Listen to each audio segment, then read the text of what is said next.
Hello दोस्तों, नमस्कार। Way of math channel में आपका फिर से स्वागत है। मैं हूं एम के गुजर और इस वीडियो में लेके आया हूं दक्षिणी रेलवे साउथ रेलवे का पालघाट डिवीजन का स्टेशन मास्टर के पद पर जो पेपर हुआ था 17 नवंबर 2021 को।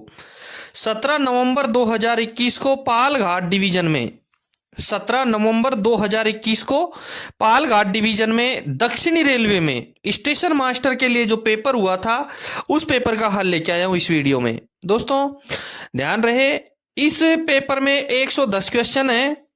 110 क्वेश्चन में से 100 क्वेश्चन करना अनिवार्य है। आपके कितने भी प्रश्न हल किए हों उसमें से प्रथम 100 प्रश्न जांचे जाएंगे और उन्हीं में से आपकी परसेंटेज बनेगी। 10 प्रश्न इसमें राजभाषा के हैं, ठीक है। 110 प्रश्न में से आपको केवल 100 ही प्रश्न करने हैं। देखेंगे पालघाट डिवीजन का साउथ रेलवे का 17 नवंबर 2021 को स्टेशन मास्टर के लिए जो पेपर हुआ था उसका पहला प्रश्न देखें। यह है पालघाट डिवीजन का पेपर जो 17 नवंबर 2021 को हुआ था। यह पालघाट साउथ रेलवे में है। स्टेशन मास्टर के पद पर डिवीजन पालघाट में पेपर हुआ था 17 नवंबर 2021 को। इसमें 110 क्वेश्चन है। देखेंगे पहला क्वेश्चन है इसका ऑपरेटिंग का है। पॉइंट और क्रॉसिंग पर चलने वाली मोटर ट्रॉली का प्रतिबंधित गति है। पॉइंट और क्रॉसिंग पर चलने वाली मोटर ट्रॉली की गति क्या है। ध्यान रहे, मैं एक बार बता दूं, मोटर ट्रॉली का जो उल्लेख है वो अपने GR 15.25 में किया गया है। मोटर ट्रॉली का उल्लेख GR 15.25 में किया गया है। इसका जो चलने का जो सिस्टम है वो सारा 15.25 में दे रखा है, ठीक है।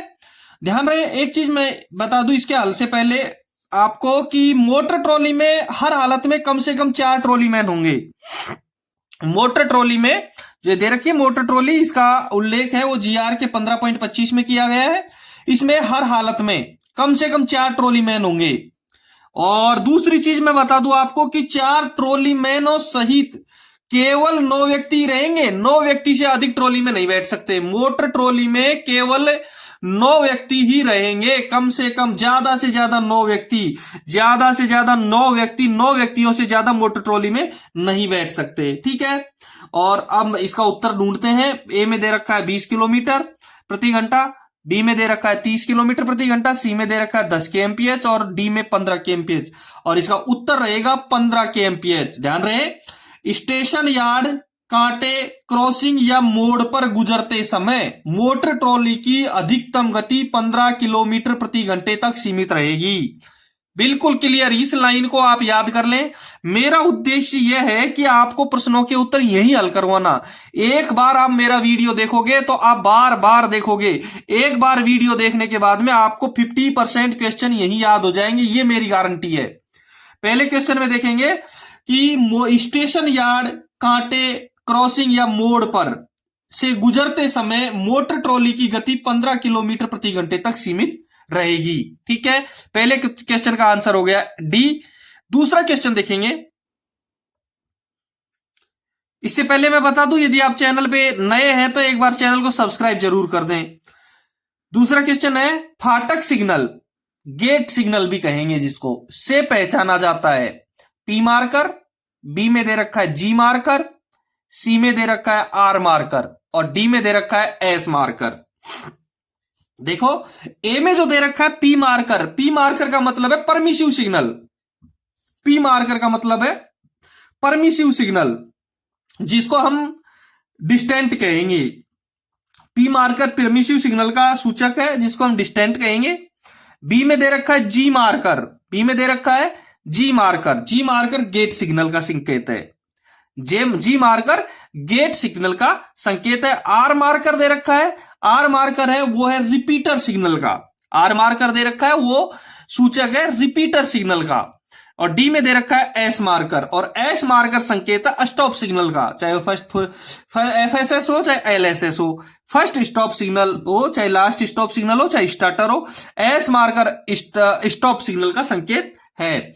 P marker permissive signal, G marker gate signal, R marker repeat signal और एस मार्कर स्टॉप सिग्नल। ठीक है, क्लियर हो गया।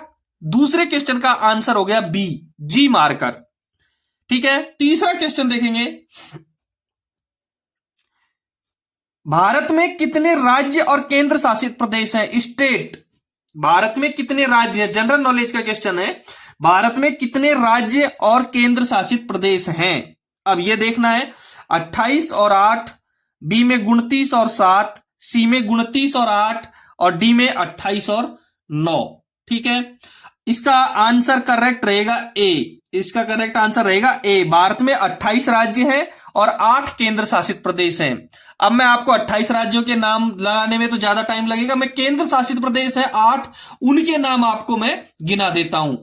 भारत में 8 केंद्र शासित प्रदेश है, उनके नाम मैं आपको गिना देता हूं। देखो, पहला अंडमान निकोबार द्वीप समूह, दूसरा चंडीगढ़, तीसरा दादरा और नगर हवेली और दमन एवं दीव, चौथा जम्मू कश्मीर, पांचवा लद्दाख, छठा लक्षद्वीप, सातवां राष्ट्रीय राजधानी क्षेत्र दिल्ली और आठवां हो गया पुदुचेरी।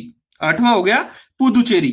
ये 8 केंद्र शासित प्रदेश हैं। तीसरे क्वेश्चन का आंसर रहेगा ए। ठीक है, चौथा क्वेश्चन देखेंगे। चौथे क्वेश्चन में है, प्रत्येक मोटर परिचालित पॉइंट, मोटर संचालित पॉइंट, प्रत्येक मोटर परिचालित पॉइंट। देखो, ध्यान रहे, हम सबसे ज्यादा गलती करते हैं कि क्वेश्चन में क्या दे रखा है और हमने क्या याद रख रखा है। क्वेश्चन में क्या दे रखा है, हमने क्या क्या याद कर रखा है, बस उसी में अंतर हो जाता है। प्रश्न हमको पता रहता है, लेकिन हम उसको पढ़ने में गलती कर जाते हैं। प्रत्येक मोटर परिचालित पॉइंट के परिचालन के बाद, प्रत्येक मोटर परिचालित पॉइंट के परिचालन के बाद स्टेशन मास्टर के द्वारा यह देखने के लिए कि पॉइंट कार्यचालन स्थिति में है या नहीं है, संकेतों की जांच की जाए। एन ए में दे रखा है, एन का मतलब नॉर्मल लेंगे और आर का मतलब रिवर्स लेंगे। पॉइंट अपने पैनल पर जो पॉइंट चलता है उसका संकेत है। ए में एन दे रखा है, वो हम नॉर्मल से गिनेंगे, और बी में आर दे रखा है, उसको हम रिवर्स गिनेंगे, और सी में आइदर ए एंड बी और डी में नॉन ऑफ द अबाउ। बिल्कुल, यदि हम पॉइंट को संचालित कर रहे हैं, पॉइंट को चला रहे हैं, तो हमको दोनों स्थिति देखनी है, नॉर्मल भी देखनी है और रिवर्स भी देखनी है। हमको नॉर्मल भी देखनी है और रिवर्स भी देखनी है, इसलिए ए भी सही है और बी दोनों सही है। इसलिए चौथे क्वेश्चन का आंसर हो जाएगा सी, आइदर ए एंड बी। चौथे क्वेश्चन का आंसर हो जाएगा सी, आइदर ए एंड बी। ठीक है, कोई प्रॉब्लम हो तो कमेंट्स बॉक्स में जरूर कमेंट करें। पिछले क्वेश्चन पेपरों में क्या होता है, कई क्वेश्चन आपने गलत लिखे हैं, मैं क्वेश्चन हल करवाता हूं, उसमें आप गलत लिखते हैं। देखो, ये जीआर पूरे हिंदुस्तान की एक है, लेकिन एसआर अलग अलग जोनों की अलग अलग एसआर हैं, वो कंफ्यूज एसआर में होता है। मैं एनडब्ल्यूआर से बिलोंग करता हूं, इसलिए मैं जो क्वेश्चन समझाता हूं वो केवल एनडब्ल्यूआर के हिसाब से समझा देता हूं, जबकि आपके रेलवे में वो क्वेश्चनों का आंसर थोड़ा सा डिफरेंट हो जाता है। ठीक है, इसलिए थोड़ा सा शक न करें। पांचवा क्वेश्चन देखेंगे, प्रस्थान सिग्नलों को ऑफ करने के बावजूद, प्रस्थान सिग्नलों को ऑफ करने के बावजूद लोको पायलट को ऐसे स्टेशनों पर रुकना होगा जहां खालिस्तान दे रखा है में स्टॉपेज सूचीबद्ध हो। मतलब प्रस्थान सिग्नल ऑफ करने के बाद भी लोको पायलट ऐसे स्टेशनों पे तो जरूर रुकेगा जहां स्टॉपेज है। अब लोको पायलट ऐसी एक किताब होती है, लोको पायलट के पास में भी होती है, स्टेशन मास्टर के पास में भी होती है और गार्ड के पास में भी होती है। वो किताब है WTT। पांचवें क्वेश्चन का आंसर रहेगा सी, WTT। WTT गाड़ी का वर्किंग टाइम टेबल है, इसलिए इसका आंसर होगा WTT। ड्राइवर को चाहे सिग्नल ऑफ कर देने के बाद भी वो थ्रू नहीं निकल सकता। जहां WTT में जिन स्टेशनों पे स्टॉपेज दिखा रखा है उस जगह तो उसको रुकना ही पड़ेगा, इसलिए पांचवें क्वेश्चन का आंसर रहेगा सी, वर्किंग टाइम टेबल। ठीक है, पांचवा क्वेश्चन कंप्लीट है। छठा क्वेश्चन देखेंगे आप। छठे क्वेश्चन में है, प्रत्येक कोहरा सिग्नलमैन फोक सिग्नलमैन को पटाखे दिए जाते हैं। ए में दे रखा है 8, बी में दे रखा है 10, सी में दे रखा है 20 और डी में दे रखा है 24। एक डिब्बे में 20 पटाखे आते हैं और प्रत्येक सिग्नलमैन को, प्रत्येक कोहरा फोक सिग्नलमैन को 20 पटाखे देकर के भेजा जाता है। एक कोहरा सिग्नलमैन को एक साथ में 20 पटाखे देकर के भेजा जाता है। एक चीज का मैं और क्लियर करवा दूं, एक बार एक पेपर में मैंने देखा था, उसमें आया है कि कोहरा सिग्नलमैन का आश्वासन कितने महीने बाद लिया जाता है। कोहरा सिग्नलमैन का आश्वासन कितने महीने के लिए लिया जाता है, तो इसका उत्तर रहेगा 3 महीने। कोहरा सिग्नलमैन का आश्वासन प्रत्येक 3 माह बाद लिया जाता है। कोहरा सिग्नलमैन का आश्वासन प्रत्येक 3 माह बाद लिया जाता है और प्रत्येक कोहरा सिग्नलमैन को 20 पटाखे दिए जाते हैं। छठे क्वेश्चन का आंसर सी रहेगा। अगला क्वेश्चन, 7वां क्वेश्चन देखेंगे। 7वें क्वेश्चन में जब कभी भी पॉइंट की जांच करने वाले सिग्नल खराब हो तो ऐसे पॉइंटों को खाली जगह दे रखा है के रूप में माना जाता है। इंटरलॉक्ड ए में, बी में नॉन इंटरलॉक्ड, सी में वर्किंग और डी में नॉन ऑफ द अबाउ। जब कभी भी पॉइंट की जांच करने वाले यानी पॉइंटों की सुरक्षा करने वाला सिग्नल जब खराब हो जाता है तो उस पॉइंट को नॉन इंटरलॉक्ड पॉइंट माना जाता है। ऐसी स्थिति में पॉइंटों को क्लैंप व तालित कर चलाना चाहिए। दूसरी चीज ध्यान दे लो, जब कभी भी पॉइंट की जांच करने वाले सिग्नल या पॉइंट की सुरक्षा करने वाले सिग्नल खराब हो तो ऐसे पॉइंटों को नॉन इंटरलॉक्ड पॉइंट के रूप में माना जाता है। ऐसी स्थिति में पॉइंटों को क्लैंप व तालित कर चलाना चाहिए। ठीक है, 7वें क्वेश्चन का आंसर आपको मिल गया, बी आंसर इसका सही रहेगा। 8वां क्वेश्चन देखेंगे। खराब आगमन सिग्नल पार करने के लिए अग्रिम प्रस्थान आदेश, अग्रिम आ गया तो अपना क्वेश्चन ही बदल गया। खराब आगमन सिग्नल पार करने के लिए अग्रिम प्रस्थान आदेश है। ए में T3693B, बी में T3691, सी में TC1425 और डी में T409। ठीक है, ए देखेंगे, A3693B इसका क्या मतलब है, इसका क्या रोल रहता है, मैं आपको बता दूं। T3693B ऑन अथवा खराब स्थिति में सिग्नलों को पार करने के लिए प्राधिकार है। ए में जो दे रखा है वो है T3693B ऑन अथवा खराब स्थिति में सिग्नलों को पार करने के लिए दिया जाने वाला प्राधिकार। बी में दे रखा है T3691। T3691 है खराब आगमन सिग्नलों को ऑन स्थिति में पार करने का अग्रिम प्राधिकार। खराब आगमन सिग्नल को ऑन स्थिति में पार करने का अग्रिम प्राधिकार, जो 8वें क्वेश्चन का आंसर है 3691। सी में दे रखा है TC1425। सबको पता है TC1425 अप साइड का पेपर लाइन क्लियर टिकट का नंबर है। TC1425 अप साइड का पेपर लाइन क्लियर टिकट का नंबर है। डी में दे रखा है T409 और T409 सतर्कता आदेश कॉशन ऑर्डर का नंबर है। T409 सतर्कता आदेश का नंबर है, कॉशन ऑर्डर का नंबर है। 8वें का क्लियर हो गया, बी आंसर इसका सही रहेगा। 9वां क्वेश्चन देखेंगे। 9वें क्वेश्चन में लिखा हुआ है यह सुनिश्चित करने के बाद ही एक्सेल काउंटर को रीसेट किया जाएगा। यह सुनिश्चित करने के बाद ही एक्सेल काउंटर को रीसेट किया जाएगा कि मॉनिटर किया गया भाग है खाली, बी में अधिकृत, सी में बाधित या डी में उपर्युक्त में से कोई नहीं। बस खाली हम दोनों ब्लॉक सेक्शन देखेंगे, दोनों ब्लॉक स्टेशनों के बीच का ब्लॉक सेक्शन यदि खाली है, दोनों ब्लॉक स्टेशनों के बीच का ब्लॉक सेक्शन यदि खाली है तो हम एक्सेल काउंटर को रीसेट मार सकते हैं। ठीक है, तो यह सुनिश्चित करने के बाद ही एक्सेल काउंटर को रीसेट किया जाएगा कि मॉनिटर किया गया भाग खाली है। 9वें क्वेश्चन का आंसर रहेगा ए। 10वां क्वेश्चन देखेंगे।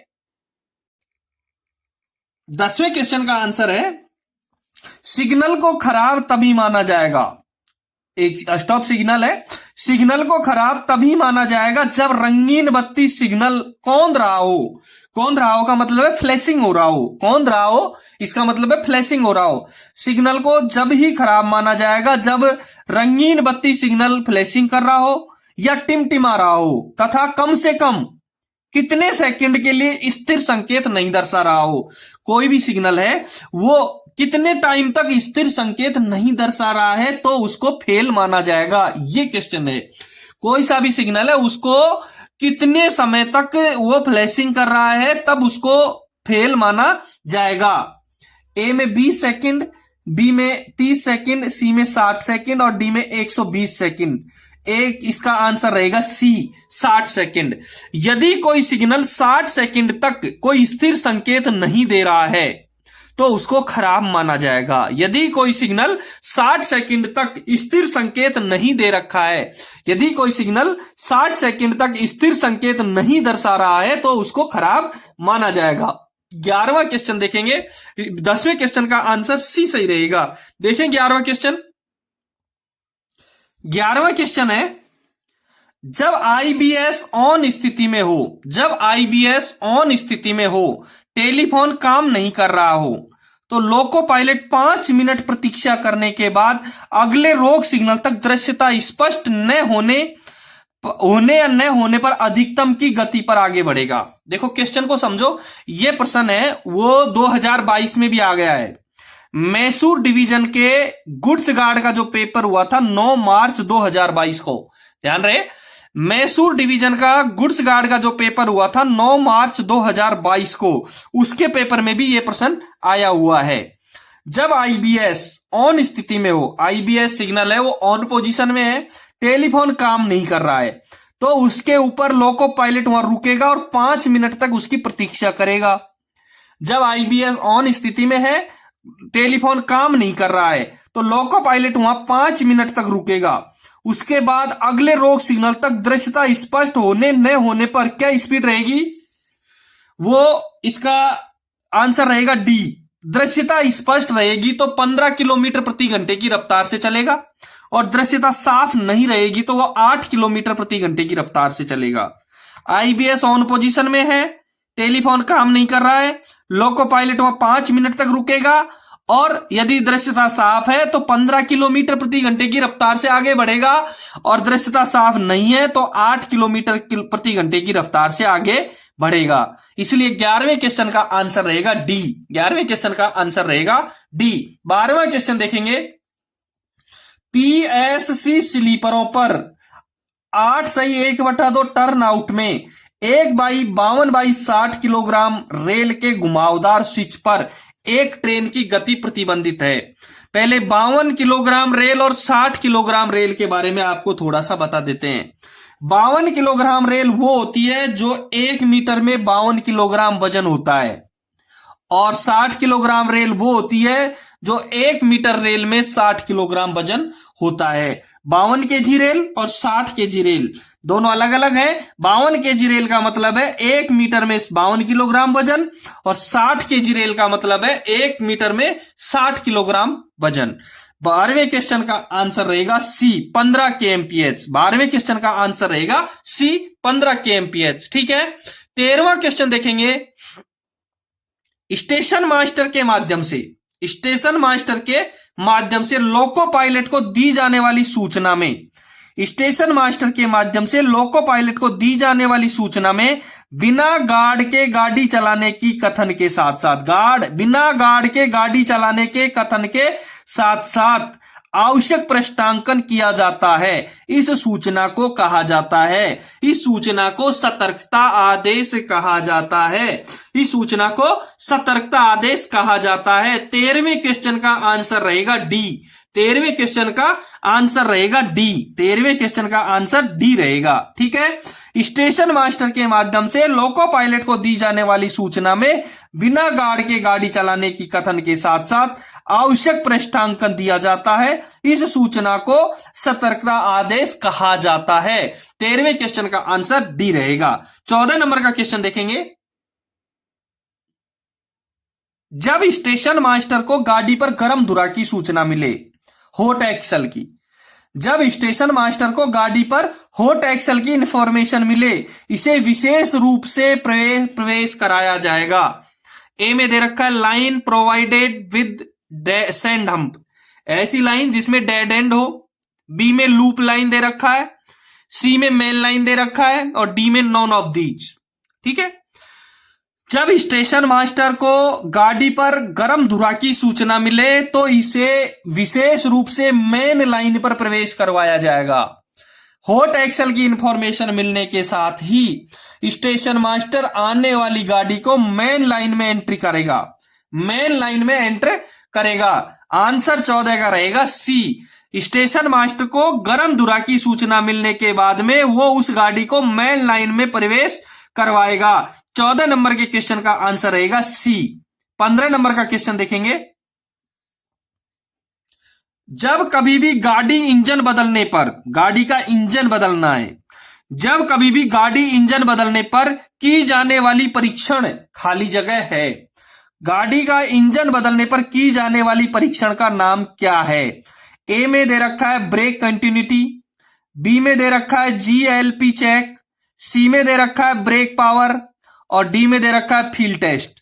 जब कभी भी गाड़ी का इंजन बदलना है तो किया जाने वाला परीक्षण ब्रेक कंटिन्यूटी होगा। यदि किसी गाड़ी का इंजन बदलना है तो उसमें कंपलसरी जो टेस्ट होगा उसको कहेंगे ब्रेक कंटिन्यूटी, उसको कहेंगे ब्रेक कंटिन्यूटी। ध्यान रहे ये लोको पायलट और गार्ड के द्वारा की जाती है। ब्रेक कंटिन्यूटी लोको पायलट और गार्ड के बीच की जाती है। 15वें क्वेश्चन का आंसर रहेगा ए, ब्रेक कंटिन्यूटी। 16 नंबर का क्वेश्चन देखेंगे। स्टेशन पर प्लेटफॉर्म टिकट की दर किसके अनुमोदन से बढ़ाई जा सकती है? स्टेशन पर प्लेटफॉर्म टिकट की दर किसके अनुमोदन से बढ़ाई जा सकती है? ए में DRM, division railway manager, B में PCCM, principal chief commercial manager, C में रेलवे बोर्ड और डी में CRB, chief railway chairman of railway board. Station पर प्लेटफॉर्म टिकट की दर डीआरएम, डिवीजन रेल मैनेजर के द्वारा अनुमोदन से बढ़ाई जा सकती है। स्टेशन पर प्लेटफॉर्म टिकट की दर डीआरएम के अनुमोदन से बढ़ाई जा सकती है। 16वें नंबर का क्वेश्चन का आंसर रहेगा ए, डीआरएम। इसके आंसर का क्वेश्चन का आंसर रहेगा ए, डीआरएम। ठीक है। 17 नंबर का क्वेश्चन देखेंगे। 17 नंबर के क्वेश्चन में है पॉइंट और क्रॉसिंग पर टीटीएम की अधिकतम गति क्या है? पॉइंट और क्रॉसिंग पर टीटीएम की अधिकतम गति, पहले मैं आपको बता दूं टीटीएम की full form tie tamping machine. TTM की फुल फॉर्म है टाई टैंपिंग मशीन। ए में दे रखा है 10 किलोमीटर प्रति घंटा, बी में दे रखा है 20 kmph, सी में दे रखा है 30 kmph और डी में दे रखा है 40 kmph। ध्यान रहे पॉइंट और क्रॉसिंग पर टीटीएम की अधिकतम गति 10 kmph है। पॉइंट और क्रॉसिंग पर टीटीएम की अधिकतम गति 10 किलोमीटर प्रति घंटा है। पॉइंट और क्रॉसिंग पर टीटीएम की अधिकतम गति 10 किलोमीटर प्रति घंटा है। 17वें क्वेश्चन का आंसर रहेगा ए। 17वें क्वेश्चन का आंसर रहेगा ए। 18वां क्वेश्चन देखेंगे। गैर अंतरपाशित फाटकों का फाटक संचालन नियम। गैर अंतरपाशित फाटकों का फाटक संचालन नियम। गैर अंतरपाशित फाटकों नॉन इंटरलॉक्ड गेट फाटक संचालन नियम GWR गेट वर्किंग रूल पर हस्ताक्षर और जारी करने वाले अधिकारी कौन है? नॉन इंटरलॉक्ड गेट के GWR पर किसके हस्ताक्षर होते हैं, कौन जारी करता है? ए में DOM एंड DEN, बी में DST और DEN, सी में DOM और DSO और डी में DOM और DST। ध्यान रहे नॉन इंटरलॉक्ड फाटक है उसके GWR गेट वर्किंग रूल पर DOM या DEN साइन करते हैं। दोनों DOM और DEN, DOM और DEN डिवीजन ऑपरेटिंग मैनेजर और डिवीजन इंजीनियर साइन करते हैं। 18वें क्वेश्चन का आंसर रहेगा ए। 18वें क्वेश्चन का आंसर रहेगा ए। 19वां क्वेश्चन देखेंगे।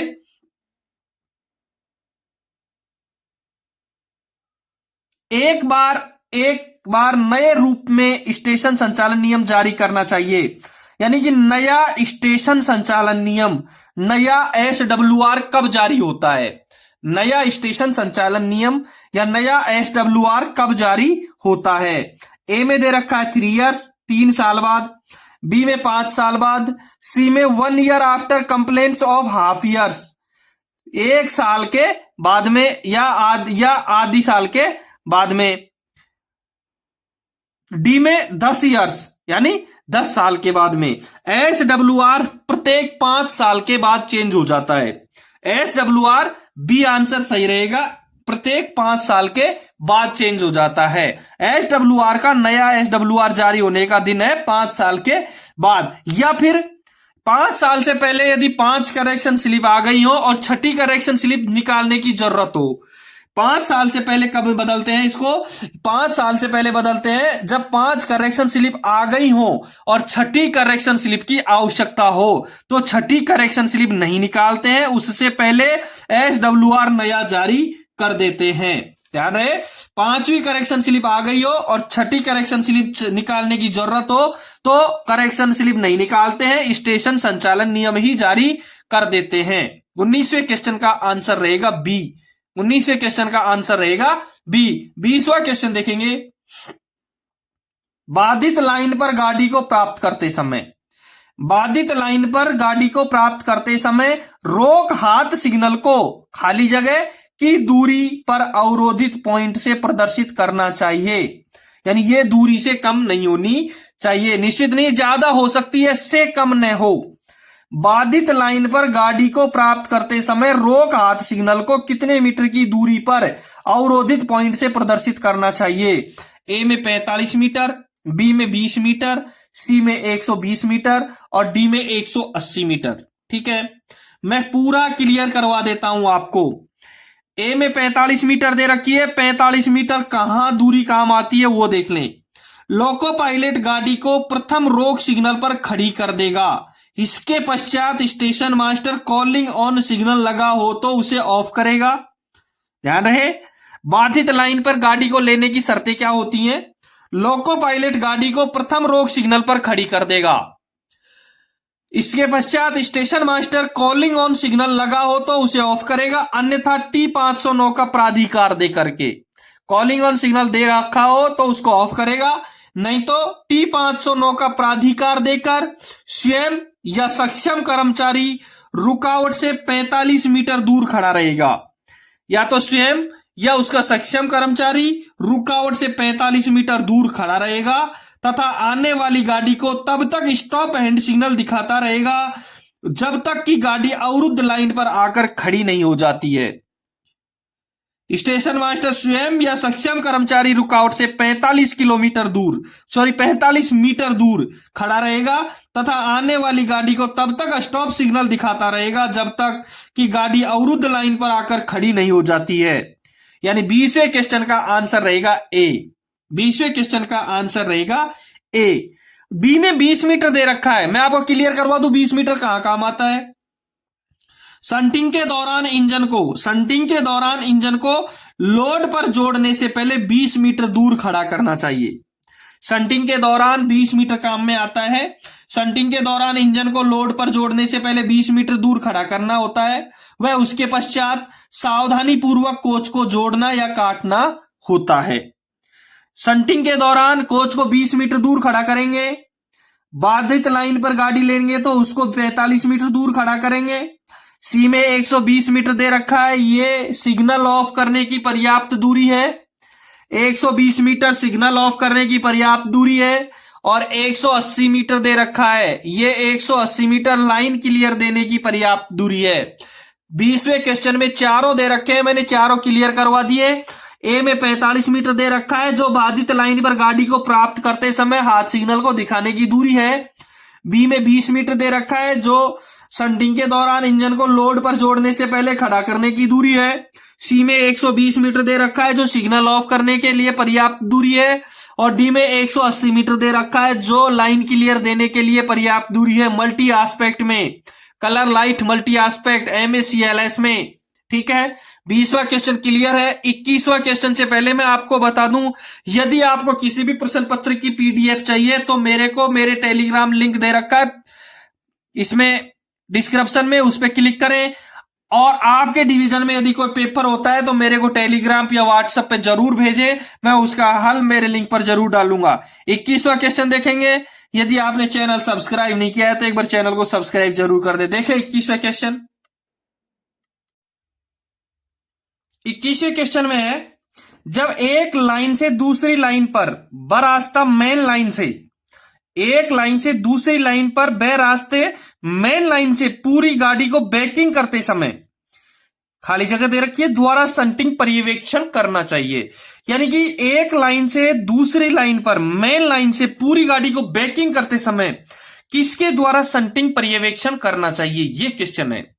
किसके द्वारा संटिंग पर्यवेक्षण करना चाहिए। ध्यान रहे, ये जो क्वेश्चन है ये अभी 24 दिसंबर 2022 को सियालदा डिवीजन में गुड्स गार्ड के पेपर में आया था। जो ईस्टर्न रेलवे का सियालदा डिवीजन है उसके गुड्स गार्ड के जो पेपर हुआ था 24 दिसंबर 2022 को, उसके पेपर में ये आया था। ठीक है, अब मैं बता दूं, एक लाइन से दूसरी लाइन में मेन लाइन से पूरी गाड़ी को बैकिंग करते समय किसके द्वारा पर्यवेक्षण करना चाहिए। ए में पॉइंट्समैन दे रखा है, पॉइंट्समैन कभी भी किसी का भी पर्यवेक्षण नहीं करेगा।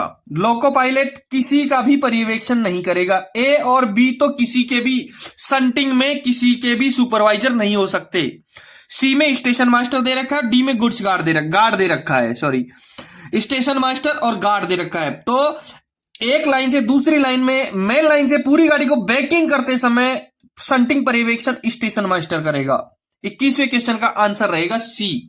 21वें क्वेश्चन का आंसर रहेगा सी। एक इंपॉर्टेंट फैक्ट और बता दूं मैं आपको कि विस्फोटकों से भरे वैगनों की संटिंग करते समय, किससे, विस्फोटकों से भरे वैगनों की संटिंग करते समय पर्यवेक्षण स्टेशन मास्टर द्वारा ही किया जाएगा। कब, विस्फोटकों से भरे वैगनों की संटिंग करते समय भी पर्यवेक्षण स्टेशन मास्टर के द्वारा ही किया जाएगा। 21वें क्वेश्चन का आंसर हुआ सी। 22वां क्वेश्चन देखेंगे, टीएसएल कार्यचालन के दौरान, टीएसएल कार्यचालन के दौरान जब गाड़ी गलत लाइन पर आगे बढ़ रही है, टीएसएल कार्यचालन के दौरान जब गाड़ी गलत लाइन पर आगे बढ़ रही है तो एटीपी ऑथोरिटी टू प्रोसीड के अलावा, एटीपी ऑथोरिटी टू प्रोसीड के अलावा, टीएसएल का फुल फॉर्म जानते हो, temporary single line working, temporary single line working, अस्थायी इकहरी लाइन काम कार्यचालन के दौरान जब गाड़ी गलत लाइन पर आगे बढ़ रही है तो ऑथोरिटी टू प्रोसीड के अलावा गाड़ी को क्या दिया जाएगा, जारी करते हुए प्रस्थान किया जाएगा। क्या दिया जाएगा, ध्यान रहे, ए में पायलट आउट मेमो, बी में दे रखा है 369 3B, सबको पता है, मैं बार बार कई बार पढ़ा चुका हूं। बी में जो 369 3B दिया है, 369 3B ऑन अथवा खराब स्थिति में सिग्नलों को पार करने के लिए दिया जाने वाला प्राधिकार है। ऑन अथवा खराब स्थिति में सिग्नलों को पार करने के लिए दिया जाने वाला प्राधिकार है T369 3B। T511 सिग्नल रहित लाइन से गाड़ी के प्रस्थान के लिए दिया जाने वाला प्राधिकार है। T511 सिग्नल रहित लाइन से गाड़ी के प्रस्थान के लिए दिया जाने वाला प्राधिकार है। और डी में दे रखा है T512, और T512 कॉमन स्टार्टर सिग्नल वाली लाइन से गाड़ी के प्रस्थान के लिए दिया जाने वाला प्राधिकार है। T512 कॉमन स्टार्टर सिग्नल वाली लाइन से गाड़ी के प्रस्थान के लिए दिया जाने वाला प्राधिकार है। इसका मतलब बी, सी और डी ये तो हो ही नहीं सकता है, और इसका 22वें का आंसर होगा A, pilot out memo, pilot memo. इसका आंसर होगा ए, पायलट आउट मेमो। ठीक है, 22वें का आंसर ए हुआ। 23वां क्वेश्चन देखेंगे, गाड़ी के लिए किए गए ऑफ सिग्नल को, गाड़ी के लिए किए गए ऑफ सिग्नल को खाली जगह दे रखी है के द्वारा ही आपाती समय में ऑन स्थिति में वापस ला सकते हैं। गाड़ी के लिए सिग्नल झुका रखा है, ऑफ कर रखा है, गाड़ी के लिए सिग्नल ऑफ किया हुआ है, तो किस समय, कौन सी आपाती समय में उसको ऑन किया जा सकता है। ए में दे रखा है सेक्शन नियंत्रक के अनुदेशों का पालन, यानी कि सेक्शन कंट्रोलर के आदेशों का पालन करते समय, बिल्कुल गलत है, नहीं। स्टेशन मास्टर के अनुदेशों का पालन, स्टेशन मास्टर के अनुदेशों का पालन करते समय भी उसको ऑन नहीं किया जा सकता। सी टिकट जारी करने के लिए, नहीं, ये भी गलत है, टिकट जारी करने के लिए भी उसको नहीं किया जा सकता। डी में है दुर्घटना टालने के लिए, बिल्कुल करेक्ट आंसर डी रहेगा इसका। गाड़ी के लिए किए गए ऑफ सिग्नल को दुर्घटना टालने के लिए ही आपाती समय में ऑन स्थिति में वापस ला सकते हैं। आंसर रहेगा डी। गाड़ी के लिए किए गए ऑफ सिग्नल को दुर्घटना टालने के लिए ही आपाती समय में ऑन स्थिति में वापस ला सकते हैं। आंसर डी सही रहेगा। ठीक है, क्वेश्चन नंबर 24वां देखेंगे। 24वां क्वेश्चन है, पूर्ण ब्लॉक प्रणाली। पूर्ण ब्लॉक प्रणाली में ब्लॉक स्टेशन में किसी भी गाड़ी को छोड़ने की अनुमति नहीं दिया जाए। पूर्ण ब्लॉक प्रणाली में ब्लॉक स्टेशन में किसी भी गाड़ी को छोड़ने की अनुमति नहीं दिया जाए यदि अग्रिम ब्लॉक स्टेशन से निम्नलिखित प्राप्त किया गया है। क्या प्राप्त किया गया है? जब तक लाइन क्लियर प्राप्त नहीं किया जाएगा तब तक पूर्ण ब्लॉक प्रणाली में ब्लॉक स्टेशन से किसी भी गाड़ी को छोड़ने की अनुमति नहीं दी जा सकती। आंसर रहेगा बी, लाइन क्लियर। ध्यान रहे, पूर्ण ब्लॉक पद्धति में जब तक लाइन क्लियर ब्लॉक स्टेशन में किसी भी गाड़ी को छोड़ने की अनुमति नहीं दी जाएगी। जब तक लाइन क्लियर नहीं लिया जाएगा, जब तक गाड़ी को छोड़ने की अनुमति नहीं दी जाएगी। 24वें क्वेश्चन का आंसर रहेगा बी। 24वें का आंसर रहेगा बी। 25वां नंबर का क्वेश्चन देखेंगे। जब अर्ध स्वचालित सिग्नल आधा ऑटोमेटिक सिग्नल स्वचालित सिग्नल का रूप में कार्य करे, जब अर्ध स्वचालित सिग्नल स्वचालित सिग्नल के रूप में काम करे तो इसे किसके द्वारा पहचाना जाएगा? ए में दे रखा है ए मार्कर बोर्ड, बी में दे रखा है प्रकाशित ए मार्कर बोर्ड, सी में दे रखा है ए और बी दोनों, डी में दे रखा है इनमें से कोई नहीं। ठीक है, अर्ध स्वचालित सिग्नल जब स्वचालित सिग्नल के रूप में काम करेगा तो उसे प्रकाशित ए मार्कर के रूप में पहचाना जाएगा। उसे प्रकाशित ए मार्कर के रूप में पहचाना जाएगा। 25वें क्वेश्चन का आंसर रहेगा बी। स्वचालित सिग्नल अर्ध स्वचालित सिग्नल स्वचालित सिग्नल के रूप में कार्य करेगा तो उसे प्रकाशित ए मार्कर के द्वारा पहचाना जाता है। 25वें क्वेश्चन का आंसर रहेगा बी। ठीक है, ध्यान रहे, ए में जो दे रखा है ए मार्कर बोर्ड, ए मार्कर बोर्ड किसके द्वारा? ए मार्कर बोर्ड बुझा हुआ हो तो इसे मैन्युअली रोक सिग्नल माना जाएगा। जब बोर्ड ए मार्कर बोर्ड बुझा हुआ होगा तो उसे मैन्युअल रोक सिग्नल माना जाएगा। यदि प्रकाशित होगा तो उसे स्वचालित सिग्नल माना जाएगा। 25वें क्वेश्चन का आंसर हो गया बी। ठीक है, 26 नंबर का क्वेश्चन देखेंगे। 26 नंबर के क्वेश्चन में अवरोधित स्वचालित सिग्नलिंग सेक्शन में राहत इंजन या गाड़ी को भेजने का प्राधिकार कौन सा है? इसमें दो पोजीशन होती हैं, एक तो स्वचालित और एक नहीं, बिना स्वचालित, पूर्ण ब्लॉक पद्धति। ठीक है, अवरोधित स्वचालित सिग्नलिंग सेक्शन में, ऑटोमेटिक में, अवरोधित स्वचालित सिग्नलिंग सेक्शन में राहत इंजन या गाड़ी को भेजने का प्राधिकार ए में TA 912, बी में TB 912, सी में TC 912 और डी में TD 912 दे रखा है। मैं आपको पहले पूरी की पूरी ऑथोरिटी समझा देता हूं। ए में जो दे रखा है उसका मतलब क्या है, बी में दे रखा है उसका अर्थ क्या है, सी में दे रखा है उसका अर्थ क्या है और डी में दे रखा है उसका अर्थ क्या है।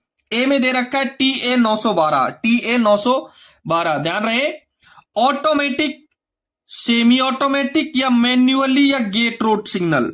ध्यान रहे, TA 912 automatic, semi automatic, manual, gate road सिग्नलों को पार करने के लिए दिया जाने वाला प्राधिकार है। अच्छी तरह याद कर लो, मेरा उद्देश्य यह है कि आपको ये क्वेश्चन यही याद हो जाए। TA 912 automatic, semi automatic, manual और गेट रोड सिग्नलों को पार करने के लिए दिया जाने वाला प्राधिकार है। बी में दे रखा है TB 912। TB 912 है ऑटोमेटिक ब्लॉक पद्धति वाले सेक्शन में बिना लाइन क्लियर का प्रस्थान आदेश है। TB 912 ऑटोमेटिक ब्लॉक पद्धति वाले सेक्शन में बिना लाइन क्लियर का प्रस्थान आदेश है। सी में दे रखा है TC 912 ऑटोमेटिक ब्लॉक पद्धति वाले स्टेशन से, ध्यान रहे, TC 912 ऑटोमेटिक ब्लॉक पद्धति वाले सेक्शन में बिना लाइन क्लियर के जाने वाले सहायता इंजन या गाड़ी को दिया जाने वाला प्राधिकार है। प्रश्न में दे रखा है उसका उत्तर भी यही है कि अवरोधित स्वचालित सिग्नलिंग सेक्शन में राहत इंजन या गाड़ी भेजने का प्राधिकार, और मैं बोल रहा हूं ऑटोमेटिक ब्लॉक पद्धति वाले सेक्शन में बिना लाइन क्लियर के जाने वाला सहायता इंजन या गाड़ी को दिया जाने वाला प्राधिकार TC 912 रहेगा। दोनों का अर्थ एक ही है, दोनों का अर्थ एक ही है। थोड़ा सा कंफ्यूज करने के लिए ये क्वेश्चन को बदल देते हैं कि अवरोधित स्वचालित सिग्नलिंग सेक्शन में राहत इंजन या गाड़ी को भेजने का प्राधिकार, या यूं कहें कि ऑटोमेटिक ब्लॉक पद्धति वाले सेक्शन में बिना लाइन क्लियर के जाने वाले सहायता इंजन या गाड़ी को दिया जाने वाला प्राधिकार TC 912 रहेगा। दूसरी चीज, यदि जहां ऑटोमेटिक नहीं है वहां TA 602 दिया जाता है, जहां ऑटोमेटिक नहीं है वहां TA 602 दिया जाता है। किसी अवरोधित ब्लॉक सेक्शन में राहत इंजन या गाड़ी को भेजने के लिए प्राधिकार, ये स्वचालित नहीं होता। स्वचालित सिग्नलिंग को यदि यहां से हटा दें तो अवरोधित सेक्शन में राहत इंजन या गाड़ी को भेजने का प्राधिकार हो जाएगा TA 602। क्या हो जाएगा? TA 602। ठीक है।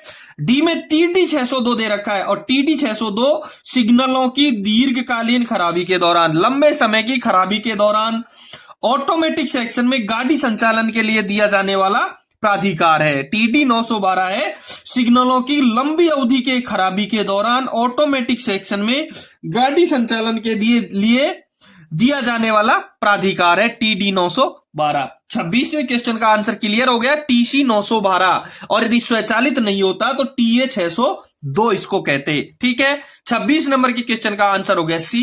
27 नंबर का क्वेश्चन देखेंगे। स्टेशन पर ब्लॉक प्रूवेन ध्रुवा काउंटर BPAC, ब्लॉक प्रूवेन ध्रुवा counter, block proven axle counter उपलब्ध है। स्टेशन पर ब्लॉक BPAC उपलब्ध है और क्रियाशील भी है। ड्यूटी स्टेशन मास्टर किसके द्वारा ही ब्लॉक सेक्शन के बाहर गाड़ी सिग्नल भेजेगा, यानी वो कैसे, किसके द्वारा संकेत देखेगा कि गाड़ी सिग्नल एक्शन बाहर गाड़ी सिग्नल भेजेगा, यानी कि क्लियर हो गया, किसके द्वारा उसको देखा जाएगा। ए में BPAC का क्लियर संकेत देखना, BPAC चालू है तो बिल्कुल क्लियर है। जब BPAC आपका काम कर रहा है तो आपको किसी तरफ देखने की जरूरत ही नहीं है, आपको क्लियर है कि BPAC क्लियर है तो उसका संकेत सही है। इसका आंसर रहेगा A। गार्ड से प्राइवेट नंबर प्राप्त करना गलत है, पॉइंट्समैन से प्राइवेट नंबर प्राप्त करना यह भी गलत है, डी में LVT बजर को सुनना यह भी गलत है। 27वें क्वेश्चन का आंसर आपका A बिल्कुल करेक्ट रहेगा, BPAC क्लियर संकेत देखना। ठीक है। 28 नंबर का क्वेश्चन देखेंगे। अनुरक्षण मेंटेनेंस, अनुरक्षण मेंटेनेंस, अनुरक्षण कार्य के लिए एक से अधिक विभागों द्वारा दिए जाने वाला लाइन भाग की ब्लॉकिंग। मेंटेनेंस के लिए एक से अधिक बहुत सारे विभागों डिपार्टमेंटों द्वारा दिया जाने वाला ब्लॉकिंग क्या कहलाएगा। ए में पावर ब्लॉक, बी में दे रखा है एकीकृत ब्लॉक, सी में दे रखा है शैडो ब्लॉक और डी में दे रखा है निर्धारित नाम नहीं। अनुरक्षण कार्य के मेंटेनेंस के द्वारा एक से अधिक विभागों द्वारा दिया जाने वाला लाइन भाग की ब्लॉकिंग को एकीकृत ब्लॉक कहेंगे, एकीकृत ब्लॉक कहेंगे। आंसर रहेगा बी। 28वें क्वेश्चन का आंसर रहेगा बी, एकीकृत ब्लॉक। ठीक है। 29 नंबर का क्वेश्चन देखेंगे। घरेलू धार्मिक पर्यटन को बढ़ावा देने के लिए, घरेलू धार्मिक पर्यटन को बढ़ावा देने के लिए हाल ही में IRCTC द्वारा शुरू की गई सर्किट ट्रेन का नाम क्या है। रेलवे घरेलू धार्मिक पर्यटन को बढ़ावा देने के लिए हाल ही में IRCTC द्वारा शुरू की गई सर्किट ट्रेन का नाम क्या है। श्री रामायण ट्रेन, श्री रामायण यात्रा ट्रेन, बी में महाभारत यात्रा ट्रेन, सी में वेलंकनी यात्रा ट्रेन और डी में दरगाह यात्रा ट्रेन। ध्यान रहे, मैं आपको क्लियर करवा दूं इसका कि रेलवे द्वारा चलाई जाने वाली पहली भारत गौरव टूरिस्ट ट्रेन है। ये जो ट्रेन है घरेलू धार्मिक पर्यटन ट्रेन है, जो रेलवे द्वारा चलाई जाने वाली पहली भारत गौरव टूरिस्ट ट्रेन है। यह भारत और नेपाल का भ्रमण करवाने वाली ट्रेन है। ये जो ट्रेन थी ना, जो भारत और नेपाल का भ्रमण करवाने वाली पहली ट्रेन थी, इसने 8000 किलोमीटर की दूरी तय करने के साथ ये आंसर रहेगा इसका रामायण यात्रा ट्रेन। इस ट्रेन को क्या कहेंगे, श्री रामायण यात्रा ट्रेन। जो श्री रामायण यात्रा ट्रेन थी, ये रेलवे द्वारा चलाई जाने वाली पहली भारत गौरव टूरिस्ट ट्रेन थी। ये भारत और नेपाल का भ्रमण करवाने वाली ट्रेन थी। इसने 8000 किलोमीटर दूरी तय करने के साथ भारत के 8 राज्यों का भ्रमण करवाया है। जो श्री रामायण यात्रा ट्रेन थी, इसने 8,000 किलोमीटर दूरी तय करने के साथ भारत के 8 राज्यों का भ्रमण करवाया है। 24 अगस्त 2022 को दिल्ली सफदरगंज रेलवे स्टेशन से शुरू हुई ये जो धार्मिक ट्रेन है श्री रामायण यात्रा ट्रेन, ये 24 जनवरी 2022 को 24 अगस्त 2022 को दिल्ली के सफदरगंज रेलवे स्टेशन से शुरू हुई थी। दिल्ली के सफदरगंज रेलवे स्टेशन से शुरू हुई थी।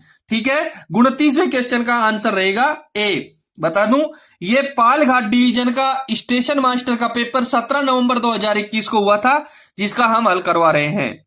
यदि आप चैनल पर नए हैं तो एक बार चैनल को जरूर सब्सक्राइब करें। देखेंगे 30 नंबर का क्वेश्चन, देखें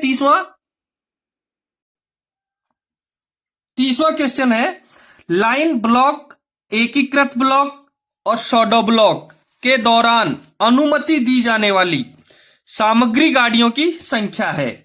लाइन ब्लॉक, एकीकृत ब्लॉक या शैडो ब्लॉक के दौरान अनुमति दी जाने वाली सामग्री गाड़ियों की संख्या है। ए में 1 दे रखा है, बी में 2, सी में 3 और डी में एनी कितनी भी।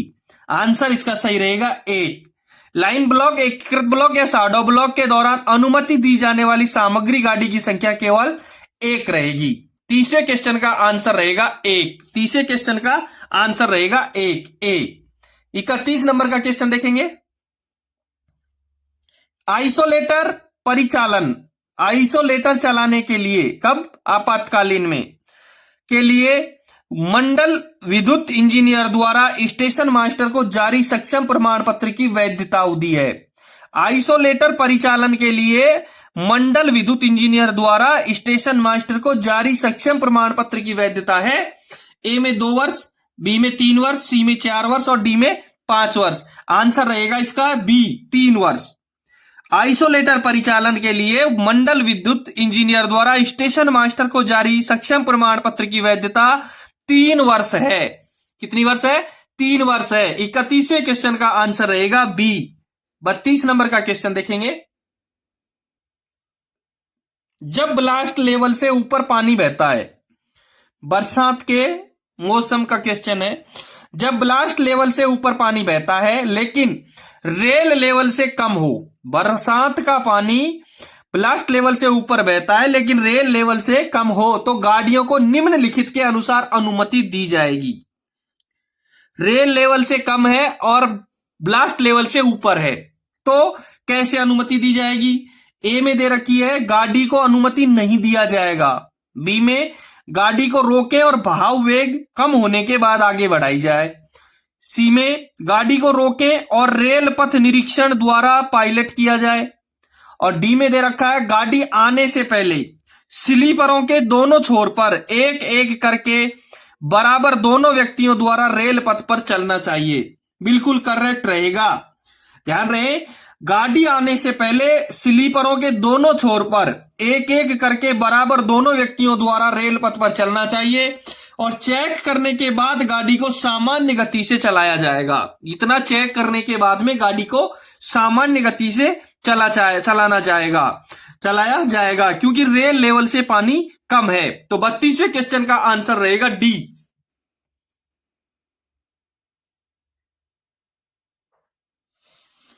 तैतीसवां क्वेश्चन देखेंगे, गैर अंतरपाशन के दौरान, नॉन इंटरलॉकिंग के दौरान, गैर अंतरपाशन के दौरान सभी गाड़ियों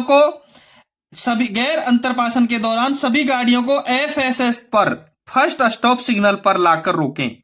गैर अंतरपाशन के दौरान सभी गाड़ियों को फर्स्ट स्टॉप सिग्नल, प्रथम रोक सिग्नल पर लाकर रोकें और तब गति दे रखी है से अधिकतम गति पर सावधानी से सिग्नलों को ऑफ करते हुए प्रवेश करने की अनुमति दी जाए। नॉन इंटरलॉकिंग में ए में दे रखा है अंतरपाशन के मानकों के अनुसार, बी में 20 kmph, सी में 15 kmph और डी में 30 kmph। इसका आंसर रहेगा सी।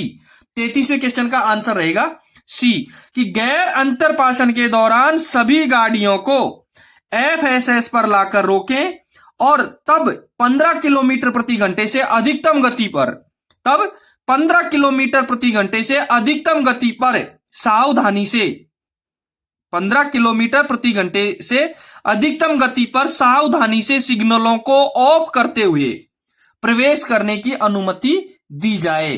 33वें क्वेश्चन का आंसर रहेगा सी। 33वें क्वेश्चन का आंसर रहेगा सी। 34वां क्वेश्चन देखेंगे। पॉइंट फ्लैशिंग करने पर स्टेशन मास्टर सुनिश्चित करे कि ए में फ्री संकेत, बी में मार्ग फ्री है, सी में कोई अवरोध नहीं है और डी में इनमें से कोई नहीं। पॉइंट जब फ्लैशिंग करने पर स्टेशन मास्टर यह सुनिश्चित करेगा कि कोई अवरोध नहीं है। सबसे पहले उसको फेल करने से पहले, विफल करने से पहले, पॉइंट फ्लैशिंग कर रहा है, पॉइंट को विफल करने से पहले स्टेशन मास्टर यह सुनिश्चित करेगा कि कोई अवरोध तो नहीं है, कोई अवरोध तो नहीं है। ठीक है। 34वें क्वेश्चन का आंसर रहेगा सी। 34वें क्वेश्चन का आंसर रहेगा सी। 35वां क्वेश्चन देखेंगे। जब दोहरी लाइन का होम सिग्नल खराब हो, डबल लाइन, जब दोहरी लाइन का होम सिग्नल खराब हो तो ब्लॉक विफलता को रोकने के लिए, दोहरी लाइन का होम सिग्नल खराब हो तो ब्लॉक विफलता को रोकने के लिए इसके लीवर या नॉब को कहां रखा जाएगा? सामान्य स्थिति में, सामान्य या विपरीत कोई सी भी स्थिति में, या विपरीत स्थिति में, या कोई सी भी स्थिति में। आंसर रहेगा इसका सी। 35वें क्वेश्चन का आंसर रहेगा सी। जब दोहरी लाइन का होम सिग्नल खराब हो तो ब्लॉक विफलता को रोकने के लिए इसके लीवर या नॉब को विपरीत स्थिति में रखा जाएगा, इसको विपरीत स्थिति में रखा जाएगा। 35वें क्वेश्चन का आंसर रहेगा सी। 35वें क्वेश्चन का आंसर रहेगा सी। ध्यान रहे, इससे पहले के मैंने बहुत सारे पेपर जो हल करवाए उनका लिंक सबका मैंने डिस्क्रिप्शन में दे रखा है, आप डिस्क्रिप्शन में जरूर देखें। ठीक है। 36 नंबर का क्वेश्चन देखेंगे। 36 नंबर की क्वेश्चन में है पुश बटन टोकन रहित ब्लॉक उपकरण में, पुश बटन टोकन रहित ब्लॉक उपकरण में जब शंटिंग प्रयोजन के लिए शंट चाबी नहीं निकाल सके। कब? पुश बटन टोकन रहित ब्लॉक उपकरण में जब शंटिंग प्रयोजन के लिए शंट चाबी नहीं निकाल सके तो स्टेशन मास्टर दूसरे छोर के स्टेशन मास्टर को सूचित करेगा। क्यों सूचित करेगा? ए में दे रखा है लाइन बंद स्थिति में ब्लॉक उपकरण रखना शंट चाबी निकालने के लिए, टीसीएफ स्थिति में ब्लॉक उपकरण रखने के लिए, या इनमें से कोई नहीं। 36वें क्वेश्चन का आंसर रहेगा बी। पुश बटन टोकन रहित ब्लॉक उपकरण में जब शंटिंग प्रयोजन के लिए शंट चाबी नहीं निकाल सके तो स्टेशन मास्टर दूसरे छोर के स्टेशन मास्टर को शंट चाबी निकालने के लिए सूचित करेगा। क्यों सूचित करेगा? शंट चाबी निकालने के लिए सूचित करेगा। ध्यान रहे, शंट चाबी दो परिस्थितियों में निकाली जा सकती है। जो शंटिंग करने के लिए जो शंट चाबी है वो दो स्थितियों में निकाली जा सकती है। नॉर्मल ब्लॉक हो तब चाबी निकाली जा सकती है। कब? जब नॉर्मल ब्लॉक हो तब उसकी चाबी निकाली जा सकती है, या टीजीटी में, ट्रेन गोइंग टू में, नॉर्मल ब्लॉक स्थिति में या ट्रेन गोइंग टू में चाबी निकाली जा सकती है। 36वें क्वेश्चन का आंसर रहेगा बी। 36वें क्वेश्चन का आंसर रहेगा बी। 37वां क्वेश्चन देखेंगे। ब्लॉक उपकरण की निलंबन, ब्लॉक उपकरण की निलंबन या खराबी के मामले में, 37 नंबर का क्वेश्चन में है ब्लॉक उपकरण की निलंबन या खराबी के मामले में किसी भी वैकल्पिक संचार माध्यमों से गाड़ी को सिग्नल देने से पहले, ब्लॉक उपकरण की निलंबन या खराबी के मामले में किसी भी वैकल्पिक संचार माध्यमों से गाड़ी को सिग्नल देने से पहले दोनों स्टेशन मास्टरों को संदेश का आदान प्रदान करना चाहिए। बिल्कुल क्लियर है, दोनों स्टेशन मास्टरों को संदेश का आदान प्रदान करना चाहिए। और किस स्याही से? काली इंक, लाल इंक, रिमार्क कॉलम में, टीएसआर में दर्ज किया जाए लाल स्याही से। 37वें क्वेश्चन का आंसर रहेगा बी, लाल स्याही से, लाल इंक से। ब्लॉक उपकरण की निलंबन या खराबी के मामले में, ब्लॉक उपकरण की निलंबन या खराबी के मामले में किसी भी वैकल्पिक संचार माध्यमों से गाड़ी को सिग्नल देने से पहले दोनों स्टेशन मास्टरों को संदेश का आदान प्रदान करना चाहिए और लाल स्याही से टीएसआर में दर्ज किया जाए, और लाल स्याही से टीएसआर में दर्ज करना चाहिए। 37वें क्वेश्चन का आंसर रहेगा बी, लाल स्याही। 38वां क्वेश्चन देखेंगे। 38वां क्वेश्चन है वर्तमान रेल मंत्री कौन है? सबको पता है वर्तमान रेल मंत्री अश्विनी वैष्णव हैं। बी आंसर सही रहेगा। ध्यान रहे 7 जुलाई 2021 को अश्विनी वैष्णव ने रेल मंत्री के पद पर शपथ ली है। 7 जुलाई 2021 से अश्विनी वैष्णव भारत के रेल मंत्री हैं। ध्यान रहे ये भी कि फर्स्ट रेल मंत्री, भारत का प्रथम रेल मंत्री जॉन मथाई था। भारत का प्रथम रेल मंत्री जॉन मथाई था। भारत का प्रथम रेल मंत्री जॉन मथाई था। और वर्तमान में रेल मंत्री हैं अश्विनी वैष्णव, जो 7 जुलाई 2021 से भारत के रेल मंत्री हैं। ठीक है। 38वें क्वेश्चन का आंसर रहेगा बी। 39वां क्वेश्चन देखेंगे। चलती ऑपरेशन माई सहेली, ऑपरेशन मेरी सहेली किस संगठन द्वारा शुरू किया गया है? ए में डीआरडीओ, बी में इंडियन रेलवे, सी में इसरो आईएसआरओ और डी में इंडियन आर्मी। देखो परियोजना है ऑपरेशन मेरी सहेली, इसको दक्षिण पूर्वी रेलवे द्वारा शुरू किया गया था। जो परियोजना है ऑपरेशन मेरी सहेली, ऑपरेशन माई सहेली, इसको दक्षिणी पूर्वी रेलवे द्वारा शुरू किया गया था। इसका पायलट संस्करण 18 सितंबर 2020 से 3 ट्रेनों में शुरू किया गया था। इसको पायलट संस्करण के तौर पर 18 सितंबर 2020 से 3 ट्रेनों में शुरू किया गया था। हावड़ा अहमदाबाद ट्रेन में, हावड़ा यशवंतपुर दुरंतो ट्रेन में और हावड़ा मुंबई ट्रेन में। ठीक है। हावड़ा अहमदाबाद स्पेशल ट्रेन में, हावड़ा यशवंतपुर दुरंतो ट्रेन में और हावड़ा मुंबई ट्रेन में ऑपरेशन मेरी सहेली को निर्भया फंड के ढांचे के तहत निष्पादित किया जाता है। किसके तरीके से निष्पादित किया गया है? इसको ऑपरेशन मेरी सहेली को निर्भया फंड के ढांचे के तहत निष्पादित किया जाता है। इसलिए 39वें क्वेश्चन का आंसर रहेगा बी, इंडियन रेलवे।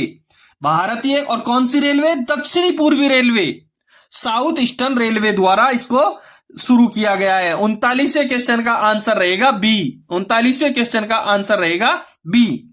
40वां क्वेश्चन देखेंगे। एनडी जस्सी, 40वें क्वेश्चन में है एनडी जस्सी जो हाल ही में थे किस प्रमुख प्रौद्योगिकी कंपनी के नए सीईओ हैं? ए में फेसबुक, बी में अमेजन, सी में एप्पल और डी में Google. Andy Jassy Amazon company के सीईओ हैं। एनडी जस्सी अमेजन कंपनी के सीईओ नियुक्त किए गए हैं। ध्यान रहे इससे पहले अमेजन वेब सर्विसेज के चीफ थे। जो एनडी जस्सी हैं वो इससे पहले सीईओ से पहले अमेजन वेब सर्विसेज के चीफ थे। अमेजन वेब सर्विसेज के चीफ थे। इन्होंने 1977 में, एनडी जस्सी ने 1977 में अमेजन में जॉब शुरू की थी। और इससे पहले अमेजन के सीईओ थे जेफ बेजोस। इससे पहले एनडी जस्सी से पहले जेफ बेजोस अमेजन के सीईओ थे। वर्तमान में अमेजन के सीईओ एनडी जस्सी हैं। इससे पहले अमेजन वेब सर्विसेज के चीफ थे। 1977 में अमेजन में एनडी जस्सी ने जॉब की शुरुआत की थी। और इससे पहले जेफ बेजोस इस कंपनी के सीईओ थे। दोस्तों ये था पहला भाग, ये था पालघाट डिवीजन का 17 नवंबर 2021 को स्टेशन मास्टर के पेपर का पहला भाग। 1 से 40 तक के क्वेश्चन, 41 नंबर के क्वेश्चन का हल अगले वीडियो में करवाएंगे। जब तक के लिए धन्यवाद। यदि आपको पीडीएफ चाहिए और आपके पास यदि किसी डिवीजन का पेपर का पीडीएफ हो तो मेरे को जरूर मेरे टेलीग्राम या व्हाट्सएप पे जरूर क्लिक करें, जरूर भेजें। धन्यवाद। फिर मिलते हैं इसी पेपर के अगले भाग में अगले वीडियो के साथ।